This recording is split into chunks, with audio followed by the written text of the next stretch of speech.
Chhattisgarh university news में स्वागत है दोस्तों। आज के न्यूज़ अपडेट को लेकर के तो आइए सबसे पहले हम पहला न्यूज़ आर्टिकल देखते हैं।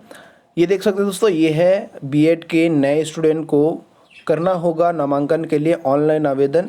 ये जो न्यूज़ आर्टिकल है दोस्तों वो है बिलासपुर यूनिवर्सिटी से, जहां पर शैक्षणिक सत्र 2022-23 में बीएड पाठ्यक्रम में जो अटल बिहारी वाजपेयी यूनिवर्सिटी बिलासपुर से जिन भी छात्रों ने अभी एडमिशन लिया है उनको नामांकन फॉर्म भरना है। नामांकन फॉर्म भरने की सारी जानकारी मैंने अलग से एक वीडियो बना रखी है, आप नीचे डिस्क्रिप्शन से जाकर के उसे देख सकते हैं दोस्तों। सारा डिटेल आपको मिल जाएगा। हम बढ़ते हैं अगले न्यूज़ की ओर। ये है दोस्तों कृषि, बीएड, इंजीनियरिंग और फार्मेसी के लिए, जहाँ पर उनकी जो सेमेस्टर की जो टाइम है वो कम हो जाएगा। यानी कि 6 महीने में एक सेमेस्टर होता था, अब 3 से 4 महीने में एक सेमेस्टर की परीक्षा इनको देनी होगी। आरक्षण विवाद के कारण दोस्तों काउंसलिंग प्रक्रिया में इस बार जो है 3 से 4 महीने देरी हुई है, जिसके कारण से प्रवेश भी जो है वो लेट से हुआ, जिसके कारण से जो विश्वविद्यालय हैं वो अपने शैक्षणिक सत्र से पिछड़ गए हैं। अब उसको फिर से पटरी में लाने के लिए सेमेस्टर परीक्षा का जो टाइम है उसको कम करने का फैसला लिया गया है। यानी कि जो 6 महीने में एक सेमेस्टर की परीक्षा होती थी, अब उसे 6 महीने से घटा करके 3 से 4 महीने में एक सेमेस्टर की परीक्षा लेना तय किया गया है। ये केवल कृषि, बीएड, फार्मेसी और इंजीनियरिंग के छात्रों के लिए होगा।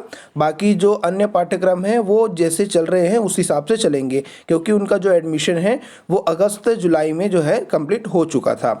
बीएड, कृषि, फार्मेसी और इंजीनियरिंग की जो परीक्षाएं हैं वार्षिक ना होकर के सेमेस्टर पर होती हैं। प्रथम सेमेस्टर की परीक्षा यहाँ पर दिसंबर और जनवरी में होती है, और दूसरी सेमेस्टर की जो परीक्षा है वो मई जून में होती है। लेकिन इस बार जो एडमिशन है वो खुद दिसंबर तक हुए हैं, इसलिए तुरंत परीक्षा लेना तो संभव नहीं है। इसी को देखते हुए जो सेमेस्टर की परीक्षा है वो 6 की जगह 3 से 4 महीने में कंप्लीट कराने का यहाँ पर फैसला लिया गया। यानी कि जो पहला सेमेस्टर होगा वो फरवरी मार्च में, और दूसरा सेमेस्टर जो होगा वो 3 माह बाद यानी कि जून में होगा। तो इस तरीके से सेमेस्टर परीक्षा की जो टाइम है उसको कम कर दिया गया है, ताकि जो शैक्षणिक सत्र है वो आगे जो है सही राह पर चल सके। अगला न्यूज़ आर्टिकल देखें दोस्तों, तो ये है दुर्ग संभाग का, जहां पर नैक मूल्यांकन में संभाग के 67 कॉलेजों में से 24 को बी ग्रेड और 17 को सी ग्रेड मिला है दोस्तों।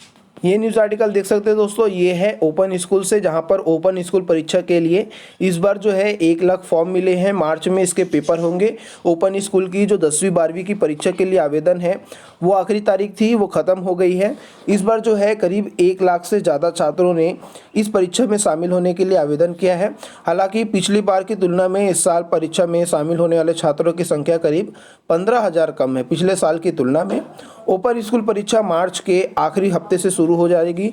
इसके लिए टाइम टेबल भी जो है वो जल्दी आ जाएगा। जानकारों का ये भी कहना है कि परीक्षा के लिए आवेदन की तारीख जो है पहले ही बढ़ा चुकी है, इसलिए अब तारीख बढ़ाने की कोई भी गुंजाइश यहाँ पे नहीं है। पिछले साल बता दें दोस्तों, यहाँ पर 1,16,000 फॉर्म मिले थे, जबकि इस बार जो है सिर्फ 1 लाख जो है फॉर्म मिले हैं। तो इस तरीके से 15 से 16,000 फॉर्म पिछले साल की तुलना में यहाँ पे कम मिले हैं। अगले न्यूज़ आर्टिकल की तरफ चलें,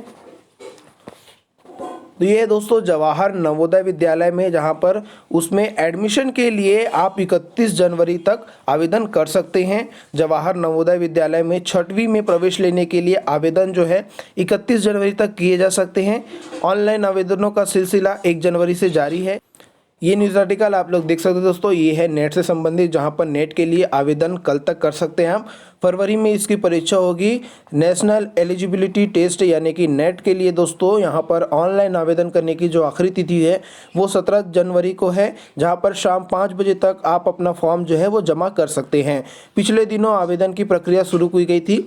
एनटीए की ओर से 21 फरवरी से 10 मार्च के तक यह परीक्षा आयोजित होगी। ये परीक्षा की सारी जानकारी आपको नीचे डिस्क्रिप्शन में लिंक मिल जाएगा, वहाँ से आप इसे देख सकते हैं दोस्तों।